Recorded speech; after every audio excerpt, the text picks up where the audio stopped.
Example number 3, solving a probability problem using reasoning. This one is actually going to be a permutations question. Bo hosts a morning show in Saskatoon. To advertise the show, he is holding a contest in the local mall. He spells out Saskatchewan with letter tiles. Then he turns the tiles face down and mixes them up. He asks Sally to arrange the tiles in a row and then turn them face up. If the row of tiles spells Saskatchewan, Sally will win a new car. Determine the probability that Sally will win the new car. Whew!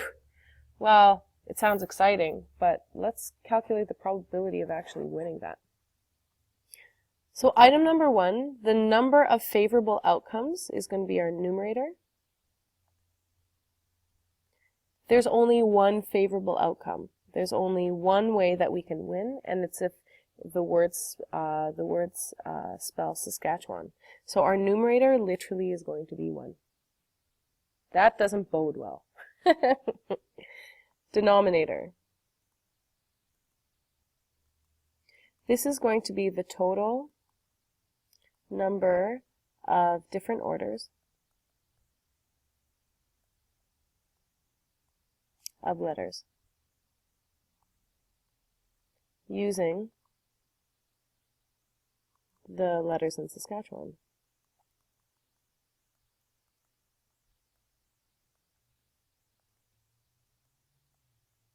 Now here's the thing, order does matter. So if we switch the S and the A, it will produce a different result than writing the word Saskatchewan. The only difficulty here is that we have some repeated letters here. We have S, S, and we have an A and an A and an A. So let's put our thinking caps on. We need to figure out what this is a permutation where not all objects are distinct. So our denominator is going to say, okay, you're going to have 12 letters and you want to pick 12 of those letters, but first you need to divide out 2, pick 2, and you'll see what I mean in a second, and 3, pick 3. This is for the S's, the repeating S's, and this is for the repeated A's. That just works out to 12 factorial, which this should look pretty familiar, 12 factorial, and then divide out the number of repeats. So S is repeated 2 times, so it's 2, oh, not S factorial, what's that? 2 factorial times, and A's are repeated 3 times 3 factorial.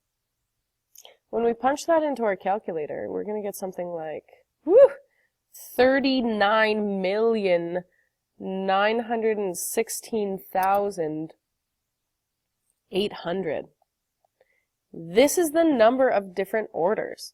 So literally, the probability of winning is 1 out of 39,916,800. Whew! I think that I think that nobody's going to win.